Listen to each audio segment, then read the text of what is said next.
pagi semuanya. Kembali lagi kepada saya, yaitu Dr. Pudanu. Nah, pada video kesempatan hari ini saya akan menjelaskan lebih lanjut mengenai psikopedagogik. Nah, pada kesempatan hari ini saya akan menjelaskan tentang UAS yang terdapat pada psikopedagogik, yaitu mengenai 5 pertanyaan.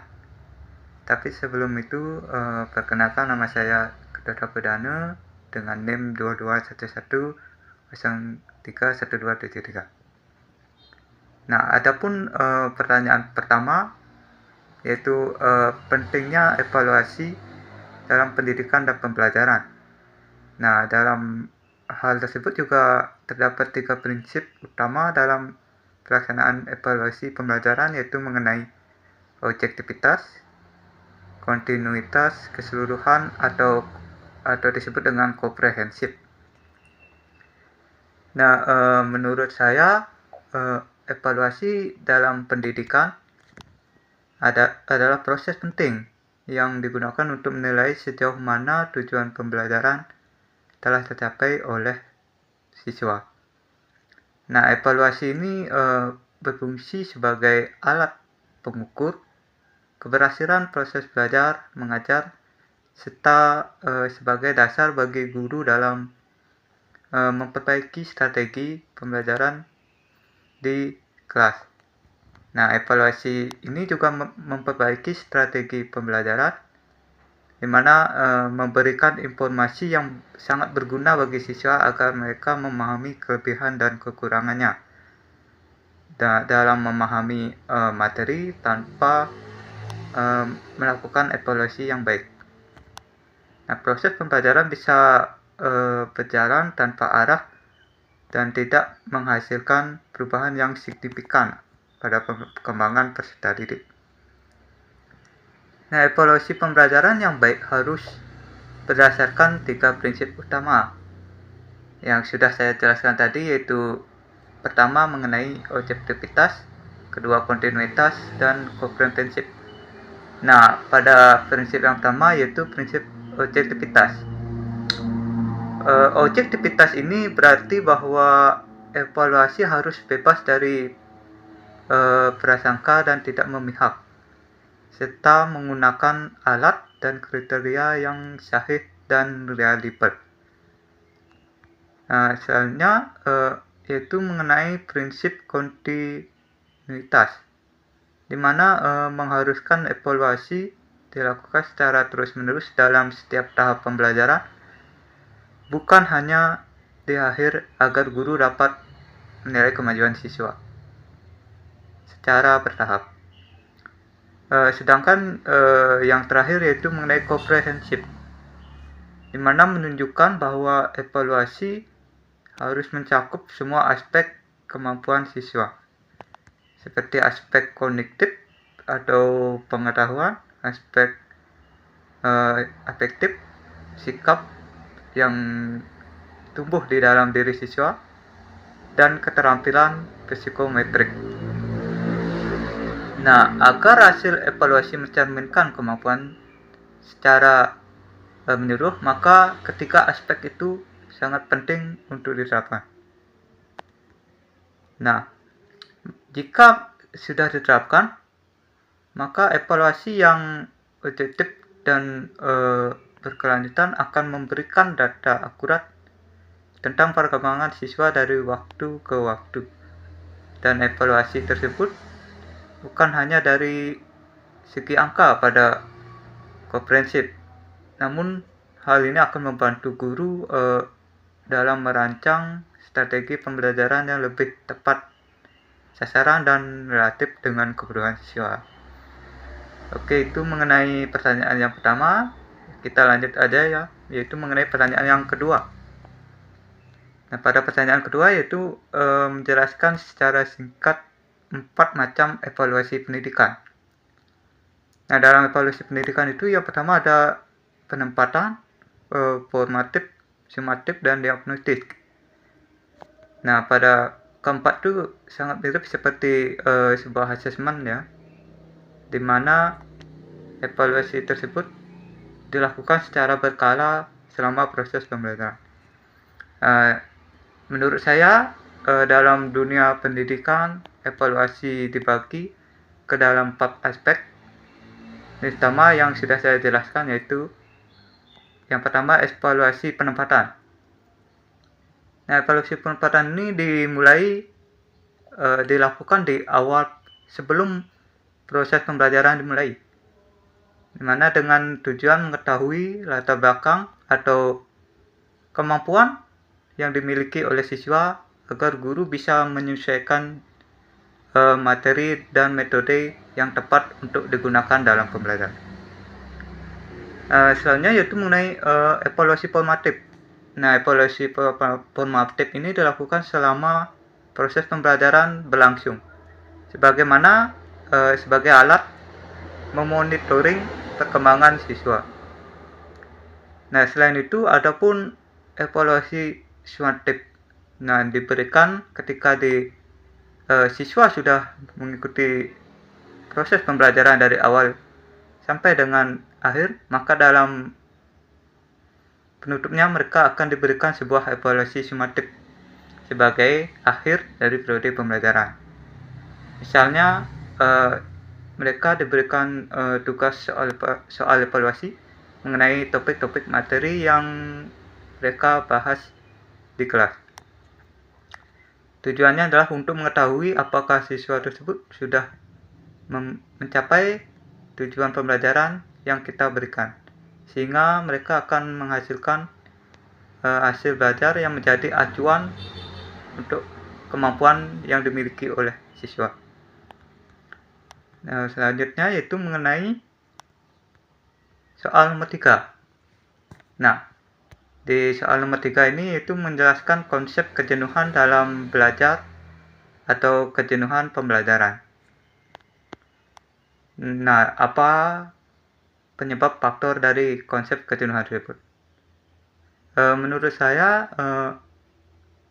kejenuhan dalam belajar adalah suatu kondisi psikologis yang ditandai dengan yang dimiliki oleh siswa.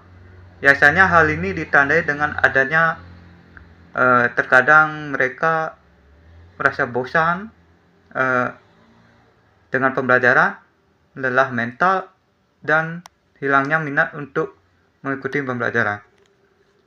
Nah, kondisi ini sangatlah berdampak buruk terhadap siswa jika kita dibiarkan terus-menerus, karena dapat menurunkan semangat belajar, memperburuk prestasi yang dimiliki oleh siswa, dan membuat siswa enggan terlibat dalam kegiatan kelas.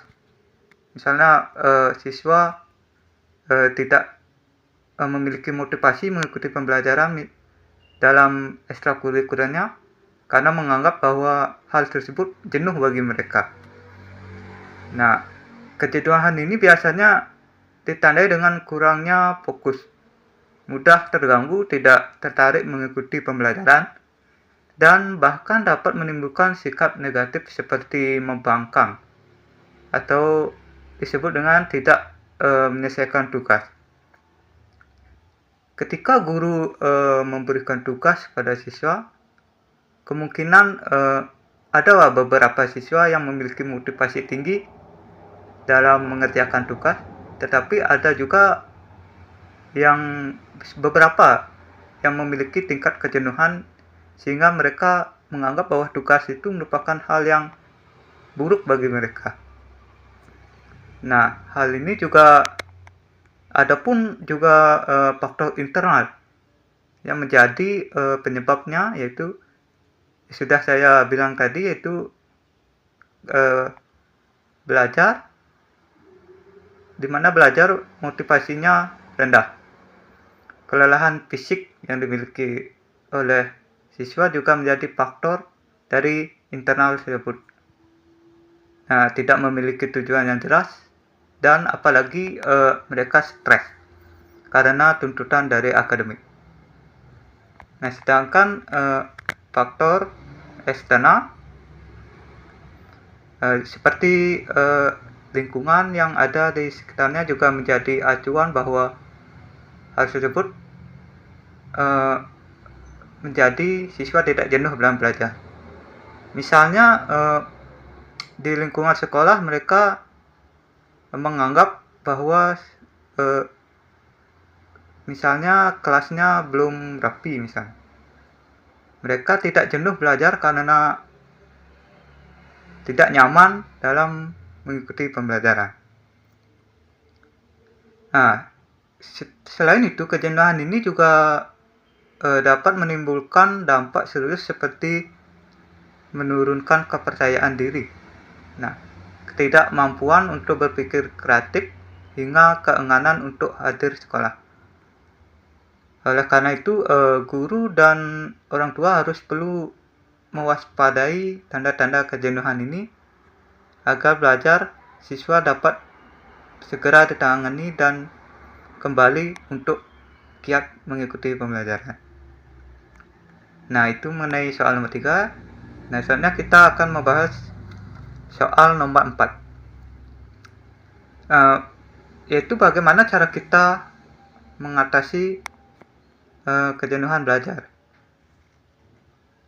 Nah, hal ini juga sama ya seperti nomor 3, tapi ini cara mengatasinya.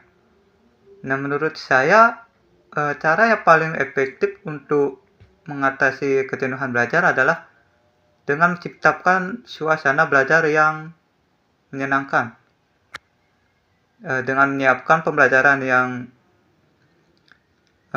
efektif dan sesuai dengan kebutuhan siswa dan tidak menerapkan pembelajaran yang konkret, yang maksudnya yang abstrak, tetapi kita mengembangkan pembelajaran yang konkret.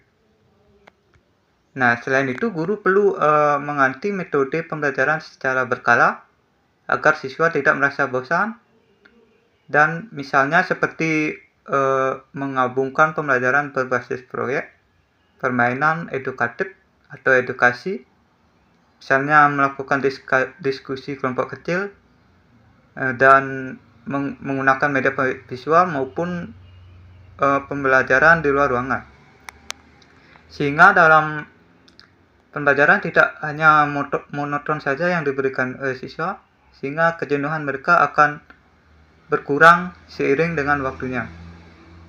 Nah, pergantian aktivitas secara berkala dapat membantu menjaga fokus siswa dan meningkatkan ketertarikan mereka terhadap materi.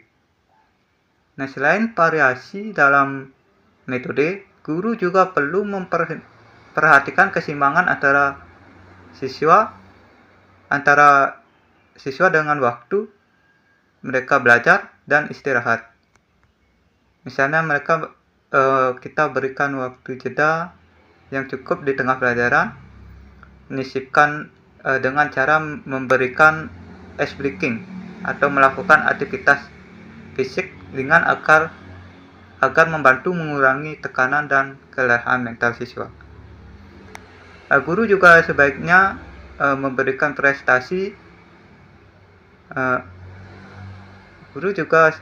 memberikan apresiasi terhadap usaha siswa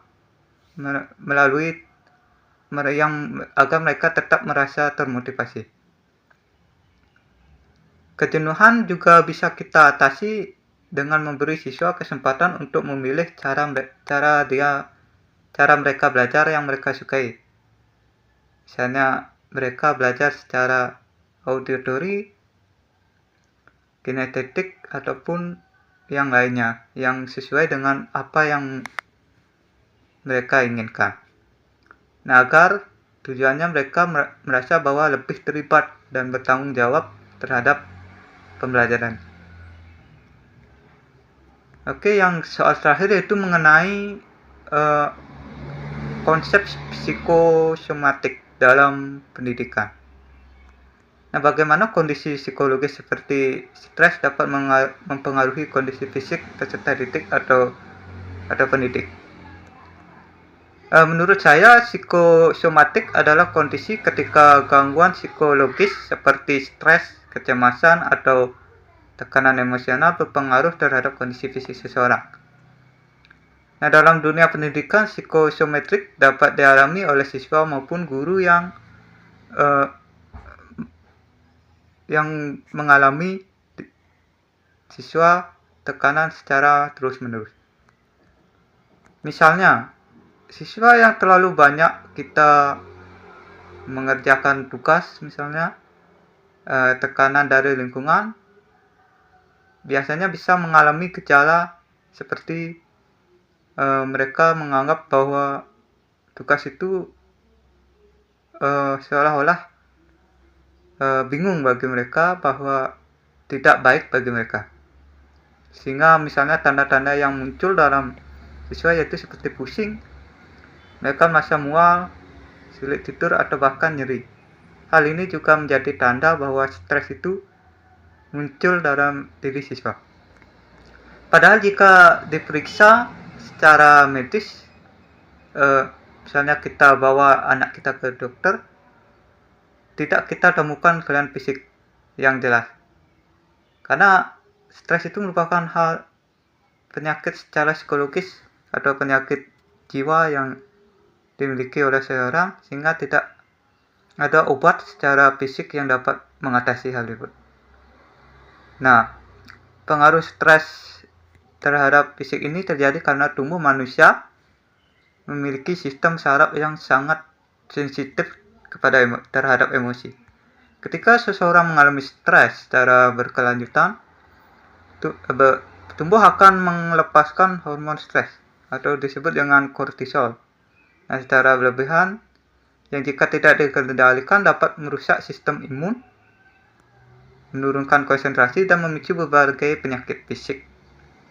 Nah, siswa yang mengalami gangguan psikomotorik biasanya terlihat lesu, tidak bersemangat belajar, sehingga motivasi rendah ataupun selama belajar mereka mudah tersinggung.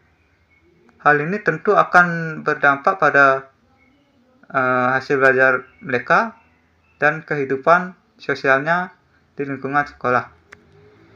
Nah, tidak hanya siswa, guru juga bisa mengalami kondisi serupa jika menghadapi beberapa kerja yang tinggi, misalnya tekanan administrasi, dan tuntutan profesional yang tidak seimbang. Nah, oleh karena itu penting bagi lingkungan pendidikan untuk memperhatikan aspek kesehatan mental. Upaya seperti ini dapat kita atasi dengan menyediakan layanan konseling atau BK istilahnya, membantu lingkungan yang mendukung, serta memberikan ruang untuk relaksasi sangat penting untuk mencegah gangguan psikosomatik. Nah, dengan menjaga keseimbangan antara tuntutan akademik dan kesejahteraan psikologis, proses belajar bisa berlangsung lebih sehat dan efektif. Nah, itu saja pembahasan pada nomor 5. Sekian dari saya ya, yaitu dari pertanyaan 1 sampai dengan nomor 5 sudah secara jelas saya berikan masukan, dan untuk akhir kata saya tutup video ini dengan mengaturkan Parama Santi. Om Santi Santi Santi Om, dan sampai jumpa. Semoga kita bisa bertemu lain kali.